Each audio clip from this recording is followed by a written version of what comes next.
Although there are many influential players in the Geometry Dash community, few can say that they have changed the literal game itself. One person that comes to mind is GDColon, whose critique and analysis have prompted RobTop to change the literal game and its levels. But how much do you know about Colon? Join me as I talk with Colon once again and find out more about his history, impacts, and simply himself, thus displaying the story of GDColon. Once again, Colon, thank you so much for joining me. Hello. Drinking water. Alright, so the first question I have for you is, when and where was your first experience with Geometry Dash? It's hard to remember this. Okay, so YouTubers were playing Impossible Game. Mm-hmm. I was like, oh, this looks cool. So I got it on my big tablet or whatever. It was only like 99 cents. Yeah. And then I think some people saw me playing and were like, oh, that kind of looks like Geometry Dash. I'm like, oh, what the heck is Geometry Dash? So I think we were on a trip somewhere. And right before the plane ride, I wanted to get some games. So I decided to use like my Google Play balance to buy Geometry Dash.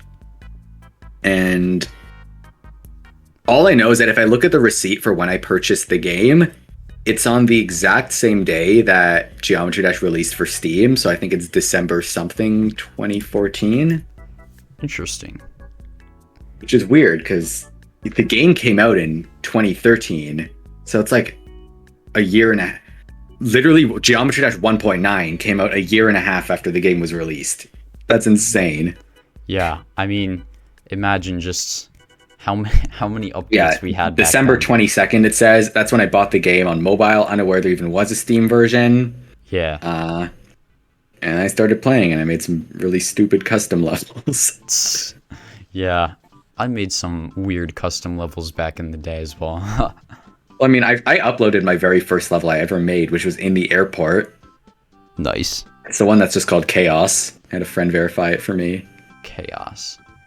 That's cool. I think Nepesta ended up beating it, which is so funny. That is funny. I mean, I forced him to sit through that. Don't you just love the community? Yeah. Alright, next question. What made you so drawn to the game when you discovered it? The level editor, for sure. I freaking love games with editors. I basically grew up on them. Games like, I don't know, Super Mario Flash, if you know that. It had a level editor. I still have so many levels saved from it. Same with Mario 63, another Flash game. I'm not sure if it was earlier or later, but VVVVVV also had a level editor, which I got really into. Yeah. Because with the level editor comes a big community. Geometry Dash in particular, I was really, really attached to it, even though I didn't even play that many custom levels. I think like the first custom level I made was just like whoever was at the top of the creator leaderboard, so Viperin. I thought that meant like creators of the game. Yeah. You know, I probably used to think the same thing, to be honest. Okay. I got really attached to the game. I ended up joining like a Google Plus community and everything. Google Plus, man. Yeah, and that's sort of where my career began. The next question is, your contributions to the community, such as GD Browser and your critique of the Sub-Zero coins, have obviously made a large impact on the game and its community. So, how do you feel about the influence you've had on the game, and what specific impact do you think your contributions have had? Okay, first off, they are good, they are helpful, and I love that because it personally gives me so much meaning. I love seeing people like just using the things I've made and genuinely being benefited by it. GD Browser is really old and the code is awful. I really want to go back and remake it, but it just takes way too long because you have to rewrite all the web pages and everything. Sure. And it like barely works now still. So it's not like it's falling apart. I would like to remake it. Overall though, wait, what was the question again? So your contributions to the community, like GD Browser, your critique of the Sub-Zero coins, all that stuff. How do you feel just about like the positive influence you've had and the impact the things you've created have had on the community? Yeah, I love it. I think there's nothing better than knowing that like you've positively impacted a community you care a lot about. Because I know a lot of people care about it as well. And I want to use my skills to help just benefit as many people as possible. I don't Absolutely. like if I make something that's really convenient for myself, I don't really want to hog that. I want to let as many people as possible use it as well, free of charge. I just want to put it out there. Yeah. And I mean, I think that's what makes these things so great is that they're public and they can help people. Like, I can't tell you how many times I've used GD browser for research or like downloading my own icon, other people's icons, stuff like that. Like, it's just a Right, I love super it. useful tool. Mhm. Okay, next question. What is your favorite thing about Geometry Dash? Anything in general. Well, I mean, it's got to be the community. The community is what makes the game what it is. Absolutely. I mean, I don't think of people ways like to you. elaborate on that. People like you. Like, you have creators, players, YouTubers like me who don't really fall under creators or players. We just kind of talk about the game. There's Yeah. so much to get out of the game. It's insane. I Yeah. feel like the reason I'm still doing Geometry Dash stuff after, 7 years is because, like, there's always ways to keep it fresh. We haven't had an update in 5 years. People are still making new discoveries and new breakthroughs in the editor. That is true. And it's not a game like Minecraft where everything's already been done. Like, Minecraft is obviously very community driven, but I feel like the more Minecraft content I watch, the more people are really, really trying to scrape the bottom of the barrel. Like, hey Yeah. guy, like every video is always it's always some like, hey guys, we're playing Minecraft, but this. Yeah. Like, everyone's good point. desperately trying to add something new to the table, where sometimes people just want like the classic game. Yeah. That's true. And like, I mean, from experience and like looking at the community made levels and stuff, like we can create entire games out of the editor. Like, No, we have. there's so many things you can do. Like, it's just endless possibilities. And we can beat seemingly anything as well. Yeah, I mean, people are Silent just club stuff, like insane damn. how good they are. Okay, next question. What is your favorite oddity or quirk you have discovered while looking at Geometry Dash and its code?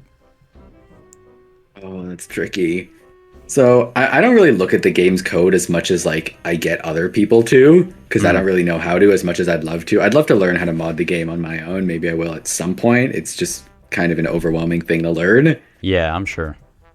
I remember at one point I wanted to ask a friend if it was possible to like make the icons in the menu interact with like portals or blocks. I don't think we ever got around to that. But my favorite quirk is probably I've mentioned this in a video before, but on the official levels, the background color for each official level is defined as an icon color instead of a hex code. Which means like, you know how when you're on Stereo Madness, the background is blue and background Yeah. track is pink and whatnot? Yeah. Instead of the game saying, okay, set background to hex color for blue. Instead, what it does is it just says, set the background color to color number 6, where 6 is whatever the icon color with an ID of 6 is. So it literally uses icon colors for some reason. Interesting. And there's only like 12 colors that just loop, or I think even less. Yeah, that's definitely, like, just things like that, once again, are what make the game And also, really interesting. I think 3001 causing the song to fade out. That's really, really funny Yeah. to me. That one is also good. Like, I really mean it. You should, like, make a YouTube short on that or something, because that's, I like, might. I'm just busy with another video right now that I really want to get Yeah. out before the end of the month. well, good luck with that. I know we all look forward to Thanks. it. Next question is, what is your go-to hobby outside of Geometry Dash? I have a lot of other side projects that I work on. Like, I'm working on like 2 Discord bots at once, Polaris and Zoo, only one of which is released. I also just watch a lot of YouTube, play a lot of games, Nice. play a lot of Rhythm Doctor. I've even like contributed to the game itself, which is super cool. That is very cool. Also pretty big into rock climbing or bouldering. Oh, very Not as nice. good as my brother, but I'm decent. Yeah, unfortunately, I do not have very much muscle, one might say. So I'm not the greatest at climbing or anything. Go to the like climbing that, gym, but bro. I know, I Come on. probably should, shouldn't I? I really should. Everyone there is your homie. It's great. All the homies. Let's see. Next question. What future plans do you have for Geometry Dash? Or is there anything you'd like to do or complete in the future? I'm sort of just waiting on 2.2 before I actually get back into the game. I feel like that'll breathe some more life into it. For now, I feel like you can get just as much entertainment by just watching videos on Geometry Dash that it's like not even worth playing them anymore, because all the exciting stuff is like extreme demon levels or like showcases. Like, why even play them yourself when you can just save yourself the trouble and look them up? That's true. I mean, 2.2 will make the game a lot more interesting to play, especially with things like platformer mode, where now there's multiple ways to beat a level, or you could try speedrunning. yeah. Future plans also for websites. Again, I said I really want to rewrite GD browser. It'll take forever though, so I've kind of been holding it off. Yeah, I mean, such a big project. As for content, I'm very happy with where I am right now. I've gotten back into it. I have so many ideas piled up, but going forward, I want my videos to have much more of like a so what to them. So people have been asking for GD Copy 7. I've been thinking about it. It's something I might do. But I was rewatching the old GD Copies videos, and it's basically just me going, hey guys, look at these games I found, and then I screen record them. Yeah. That's not enough for me anymore. Like, there has to be some deeper meaning, like something you can walk away other than he showed me a bunch of games. Like, I want to tie it all together and talk about like why these games exist or how they're made, things like that. That makes sense, yeah. Like the implications and just the reasons for why they are what they are, I guess. I'm pretty comfortable with my content now because I feel like in most cases my audience would listen regardless of what I talk about. Yeah. Like, I could talk about the most stale and boring things about the game and people would stick around, and I'd probably find a way to make it interesting too. Yeah. I mean, I feel like one of the greatest feelings is when I have like a video ideas document that I update periodically with new ideas and stuff. The best feeling is when that document has no shortage of things on it, because then you know like there's a lot to be made and there's a lot of interesting topics you can cover. I'd say it's more like I used to have a big list of video ideas, but realistically a lot of them I just didn't actually want to make. Yeah. Right now I have a list of like 4 or 5 ideas, but they're all ones that I get super excited just thinking about making them. Yeah. I'm probably gonna pull the classic YouTuber move and take a break during January. I feel like I need that after pumping out like 3 videos in the past while. That's a lot even for me. Yeah, everyone needs to take a break. I'm definitely gonna slow down. But yeah, I'm very excited about these next coming videos. As I'm sure is all of your fans and I've kind of lowered the bar for myself. Like, some of them are really, really silly, and I feel like me from a few months ago would look at that like, no, that's way too ridiculous. You can't make a video on that. And nowadays to that I just go, okay, why not? It's my channel. Yeah. I mean, why can't I just talk about things? Not everything has to have some like super elaborate meaning. Yeah, it's just what you find fun. I mean, in the end, you know, it doesn't matter if you're like monetized or anything like that. Like, for the most part, if you're not enjoying YouTube, then what's the point of doing it, right? Yeah. It's never been a job for me. I don't have an upload schedule or anything like a set in stone one. And that's why I've been doing it for so long. Yeah. So if I don't want to make videos at that moment, I won't. I'll only make videos if I genuinely want to make them. Absolutely.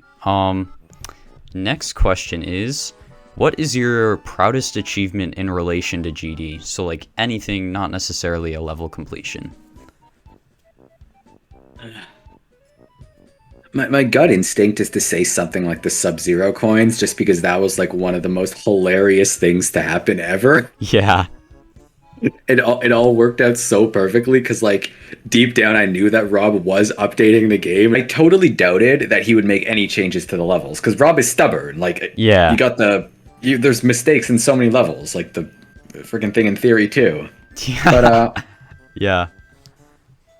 I just wanted to get the video out because I made a joke about how the second coin in Power Trip is bugged on iOS, and I really wanted to get the video out before that could get patched because I thought it was a really cool chance to explain why exactly that happens. Yeah. And again, there's a good example of how I do my videos. I don't just say, oh, there's a bug that makes this happen. I'd rather dig into why that actually happens, Yeah. because there's a much higher chance that people don't know that. And I'd rather people learn something new than just go, yeah, I knew about that. Okay, he's telling everyone else. Yeah, I mean, it's just really interesting. I like to get the full story. Otherwise, I also really like GD Browser, but I also feel like the website's an absolute mess. Need to fix it. I also like that font generator or whatever I made. Oh yeah, the font generator. I use that to design my YouTube logo, actually. My university used that. Really? Yeah, they sent out something. They were like making a bunch of parodies of apps, and one of them used my Geometry Dash logo generator, and I had no idea what to think. That's hilarious. The last question. This is more of just like a fun one, but what is one fun fact that the community should know about you? Oh, that's tricky. Because I feel like in most cases, I've already told most of like the fun facts about me. Mm-hmm. Like, I don't know, like I'm colorblind, or That's interesting. I'm a twin. People didn't already know that. I didn't know that. Will not elaborate, but I'm the older one. I don't know. I'm just gonna list off random things that most people probably wouldn't know. I have way too many plushies. You used to be able to see a lot of my videos. Yeah. I've got some Fumos coming in, which is always nice. Nice. Plans for a colon plushie, but no promises. Yeah, we gotta get that Coin Dude merch going at some point in the future. I've developed 2 official levels for the game Rhythm Doctor and made countless custom levels for it. It's a great community, great game. That's also cool. I made a Discord bot called Polaris, which is like XP focused. And I basically developed an entire game in a Discord bot called Zoo, which is upcoming, but it's also on my old bot Robotop. That bot is also the reason I started programming in the first place. Well, that's pretty cool. Very interesting then. And I brush my teeth twice a day. As you should, Colin. As you should. You know, Yay. But I don't floss. I think that's, you don't floss. Wow, shame. Listen, I can't say I floss consistently either, but whatever. Don't tell my dentist. But I think that's a good note to end on. So thank you so much for your time once again. And once again, guys, Colin's link is in the description, so go subscribe. Good content. Good content. Thank you. Thank you too. That was a lot of fun. Yeah, thank you so much for joining me, and everyone who's watching, I hope you enjoyed. Have a great day, everyone.